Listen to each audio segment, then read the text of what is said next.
আমরা এখানে আজকে প্রশাসনের তরফ থেকে এনাদেরকে জাস্ট কিছু যা যা সিদ্ধান্ত এখন অবধি হয়েছে সেটাই এনাদের বার্তাটা দিয়ে দিতে এসছি। আর এনাদের মনে অনেক রকমের ভুল ধারণা বা বিভ্রান্তি কিছু হয়তো রয়েছে, সেই জিনিসগুলো আমরা একটু ক্লিয়ার করে দেওয়ার জন্য এসছি। যে এনাদের আর একটু অনুরোধ করতে এসছি যে যতদিন ওখানে একটু ডেঞ্জার জোন হয়ে আছে ওনারা যাতে আমাদের রিলিফ শেল্টারে শিফট করে যায়, এইটার জন্য আমরা ওনাদেরকে একটি দরখাস্ত করছি।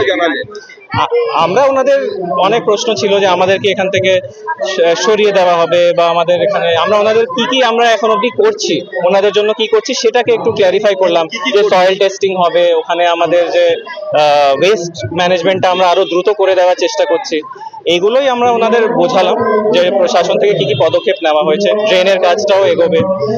আর ওনারা যেন যখন ওনাদের বাড়িতে ক্র্যাক হয়ে গেছে বা কিছু, ওনারা যাতে ওই ডেঞ্জার জোনে না থাকেন, প্রশাসনকে নিজের কাজ করতে দেন, ওনারা কিছুদিনের জন্য রিলিফ শেল্টারে শিফট করে দেন। বাড়ি দেওয়া হবে সেটাই আমরা ওনাদের বলেছি যে এটা ওপর লেভেলে বাড়ি দেওয়ার ব্যাপারও অলরেডি মাননীয় মন্ত্রী আগের দিন বলেছেন যে এই পার্মানেন্ট সেটেলমেন্টের সিদ্ধান্ত নেওয়া হচ্ছে এবং এটা ডিপার্টমেন্ট লেভেলে অলরেডি এটা নিয়ে কথা চলছে।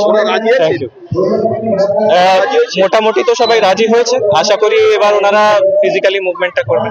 আলোচনা বলতে এখানে যারা ক্ষতিগ্রস্ত পরিবার আছে তাদের সাথে আমরা এখানে মানে প্রশাসনের তরফ থেকে যা ভাবছি, আমাদের এখানে সিভিল সাইড থেকে এডিএম এলআর ছিলেন, এসডিও সদর ছিলেন, যে ডিএমডিসিরা সব তত্ত্বাবধানে আছে তারা ছিলেন, আর পুলিশের তরফ থেকে আমরা ছিলাম। এটা কিছু নয়, মানে বেসিক্যালি যাতে প্রশাসন আর যারা এখানে আছেন তাদের মধ্যে কোনো রকম কমিউনিকেশন গ্যাপ না থাকে, প্রশাসনের তরফ থেকে যা যা ভাবা হচ্ছে, যা যা করা হচ্ছে সেগুলো যাতে এনাদের মধ্যে ভালো করে পাস অন করা যায়।